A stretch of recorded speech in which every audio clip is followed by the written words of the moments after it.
Más textos disponibles en Simba. 2. La lima de los deseos. Apuntes de mi cartera. Apenas un asomo de razón iluminó las obscuridades de su cerebro, ya vieron sus ojos obstáculos mortificantes, y sintió en su corazón el ansia de librarse de ellos. El silabario fue su pesadilla, porque envidiaba a los que leían, en Fleury, y escribían, de palotes, llegó a hacerlos, y le desazonaba la experta mano que guiaba a la suya, débil y torpe. Escribió solo, y maldijo del método que le obligaba a trazar las letras a pulso entre líneas paralelas. Escribió después libre y suelto sobre la blanca superficie del papel, y le quitaron el sueño las lecciones de memoria, los primeros problemas de la aritmética, la vigilancia de la niñera que le acompañaba en sus ratos de huelga en plazas y paseos. Y deseo con ansia llegar a esa edad en que termina la fastidiosa tutela de los Rodrigones, y comienza el niño a acampar por sus respetos. También llegó pronto esa edad, porque el tiempo vuela. Y le cambiaron los bombachos cortos por los calzones de largas perneras, la holgada blusa por la tirana chaqueta, y el birretillo gracioso por el empedernido sombrero. Atáronle con una correa muchos libros, en latín los más divertidos de ellos, imponiéndosele la obligación de estudiar un poco de cada cosa todos los días, bajo la ferula de otros tantos profesores, a cual más huraño y desabrido, y desde aquel momento empezó a envidiar la suerte del estudiante de universidad, que no necesitaba esclavizar los bríos de su temperamento a la engorrosa e inalterable ley de los declinados y de las conjugaciones, que era mozo con barbas y fumaba sin esconder el cigarrillo tras de cada chupada, que vestía como un caballero, viajaba solo y vivía en completa libertad. Entre tanto, cada hora de cátedra le parecía un año de cadena, cada examen le ponía fuera de quicio, y el peso de las lecciones pendientes le amargaban los pocos ratos que le quedaban libres para jugar al bote en las aceras y al marro en las plazas públicas. Así fueron corriendo los años de su bachillerato, años que le parecieron siglos en su afán de que pasaran pronto, y también llegó a la universidad. 3. Para entonces ya le negreaba el bozo en la cara, y como era un mozalbete hecho y derecho, comenzaban a dilatarse, arrebolados y primaverales, los horizontes de su fantasía. El corazón palpitaba de regocijo en su pecho, rebosaba de vida y de esperanzas, y se anegaba todo su ser en un golfo de delicias, sin fondo, sin riberas y sin tempestades. Pero tenía este mar un escollo, uno no más, contra el cual se estrellaba él en cuantos rumbos le trazaban sus inquietas imaginaciones. La universidad misma, su condición de estudiante con las horas fijas de cátedra, su escasez de dinero y de levitas, su falta de verdadera independencia. Que era él, en substancia, a la sazón. Entre los hombres, un niño. Entre los niños, un hombre, es decir, que en todas partes estaba de sobra, fuera de la ley. En todas partes, menos en la universidad, precisamente donde él no quería estar. De modo que todos sus ideales se realizaban fuera de la región en que el deber y la edad le colocaban.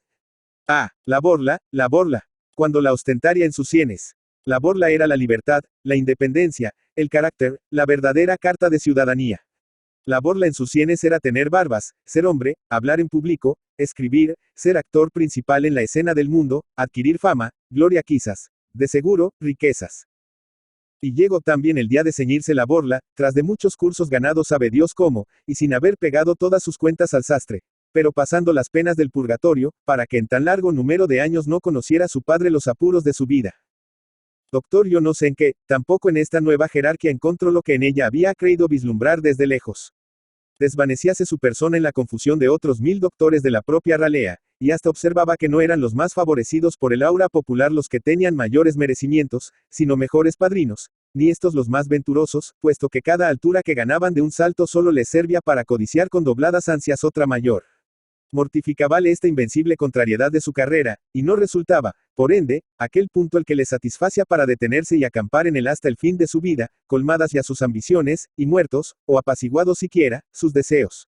Molestábale también aquel vivir entre farragos insubstanciales, que no podía barrer de su pupitre, porque ellos eran su pan y su vestido. Farragos acumulados por el movimiento maquinal de su cerebro de doctor, no producto de la febril ebullición de su fantasía, que le arrastraba en bien distintas direcciones. Hastiábale, asimismo, la soledad en que vivía dentro de su propio hogar, y suspiraba echando de menos, para estímulo en su 4. Trabajo y consuelo en su fatiga, el afecto noble y generoso de la compañera elegida por el corazón, y por Dios otorgada y bendecida. Venturoso instante aquel en que estos sus deseos llegaran a realizarse. Que más afanes ya ni más intentos. Y llegó pronto el suspirado mañana. Pero los insaciables deseos no callaron. Faltaba algo en el cuadro de su felicidad. Algo que es en el hogar doméstico lo que la brisa y los pájaros en el bosque, armonías y regocijo. Faltaban esos angelitos con ojos azules, húmedos labios y dorados rizos. Y también vinieron, según los días y los años fueron corriendo. Vinieron lanzando el primer vagido antes de abrir los ojos, especie de protesta que exhala el alma, aliento de Dios, al sentir el contacto de la tierra, montón de barro de maldades. Pero los tiernos seres solo eran ángeles en la figura, y cogían indigestiones, y padecían tosferina y sarampión, y un soplo de aire frío los ponía a morir. La estadística acusaba una cifra espantosa de víctimas a aquella edad. Qué pena cuando enfermaban. Qué horrible pensamiento el de que podían morirse, cuando le asaltaban por todas partes, y le comían a besos, y le registraban los bolsillos, y le aturdían con sus preguntas sin fin en una lengua cuya gramática solo conocen los padres. Años, más años. Que pasaran los años era su anhelo incesante, para que aquellas tiernas existencias, con mayor desarrollo, corrieran menos peligros. Además, no es cada niño un problema que ha de resolver el tiempo. Y qué curiosidad más lícita que la que siente un padre por conocer esa solución. Que llegara a ser aquel inocente que se aflige por la rotura de su juguete, y ríe como un loco con la mosca que se estrella contra los vidrios del balcón, imagen fiel de la razón sin guía. Y qué cosas ven los padres en esas contemplaciones, a la luz de su amor y de sus deseos. Qué figuras, qué cuadros se pintan en el lienzo de su fantasía. Poetas ilustres, sabios ingenieros, invictos generales, tribunos arrebatadores. Tal vez el arte glorificado, la ciencia transformada, la patria engrandecida. Porque todo ello puede ser obra del hombre, y para estas aristocracias del genio no hay cuna de preferencia. Y no habiéndola, porque no ha de soñarla cada padre en la de sus hijos. Verdad que tampoco la hay para los monstruos del crimen. Pero Dios no ha querido dar a los padres la espantosa tortura de poder imaginarse en el inocente ser que acaricia sobre sus rodillas, al héroe del presidio o a la presa del verdugo. Que vuelen, pues, las horas y los años. Que se aclare el misterio. Que se resuelva el problema. 5. Y voló el tiempo, y el niño inocente llegó a muchacho revoltoso, y el muchacho se hizo mozalbete presumido, y el mozalbete se transformó en hombre barbado. Y en cada una de estas fases o etapas de su vida se iban retratando otras iguales de la vida de su padre, cuyos deseos, lejos de apaciguarse, a la edad de las abnegaciones y de los desengaños, crecían y se multiplicaban, porque vivía por todos y para todos y cada uno de sus hijos. Y los cuidados y los afanes de estos eran sus propios afanes y cuidados. Hasta que un día, al tender la vista en su derredor, se vio solo, solo en su hogar. Unos muertos, otros ausentes. Nadie quedaba allí ya, nadie más que él, con la carga de su vejez y de sus achaques. Corto, muy corto, resbaladizo y pendiente era el camino que le restaba, y aun le parecía que era lento su andar y que el tiempo no corría bastante. Aún esperaba, mañana, el alivio de sus dolores y el calmante de sus pesadumbres. Débil filamento es ya lo que antes fue árbol robusto de su vida, y aún sin cesar, le muerde y le adelgaza con la lima de sus deseos implacables. Y solo cesa en él el ansia de otra cosa, cuando con el último suspiro de la vida se desprende el alma de la grosera envoltura que la ha ligado a la tierra, y libre y purificada con la resignación y el martirio, vuela a su verdadera patria, donde el tiempo no corre, ni la luz se extingue, ni la dicha se acaba.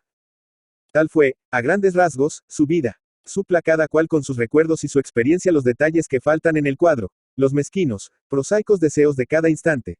Desde la bota que oprime, y el trabajo que fatiga, y el calor que sofoca, y el frío que entumece, hasta el festín que se aguarda, o el ascenso o el alivio o el mendrugo que se esperan. Siempre el deseo empujando, siempre la lima mordiendo, siempre, en fin, el alma, como desterrada en el mundo, ansiando por salir de él.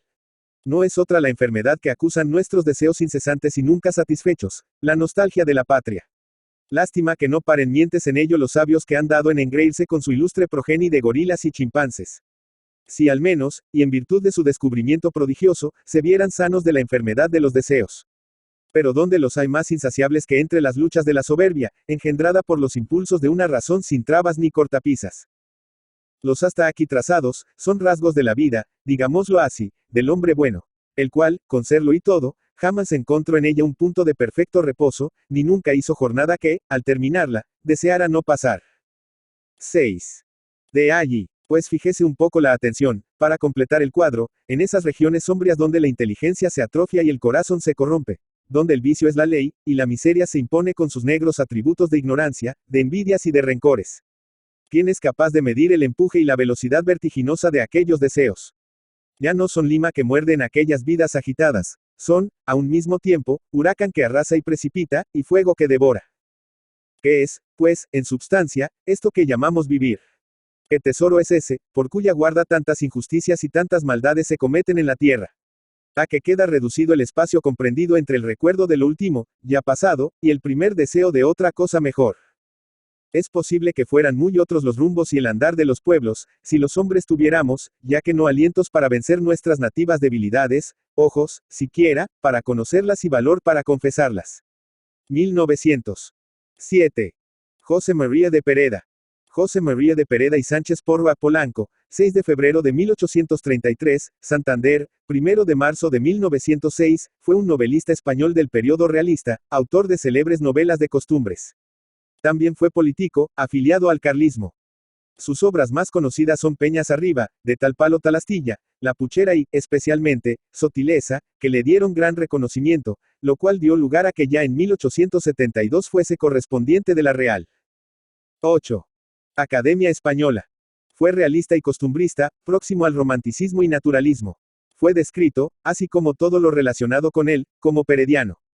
Muchas de sus obras son de carácter autobiográfico. Su corriente literaria más habitual era el realismo, al igual que su contexto histórico. Rechazó las novedades del mundo moderno y ha pasado a la historia por ser uno de los maestros del costumbrismo y de la novela regional, pero supo trascender lo anecdótico para dotar a su obra de un cuidado y un vigor que traspasa el mero regionalismo y lo hizo con una forma moderna de gran valor literario. 9.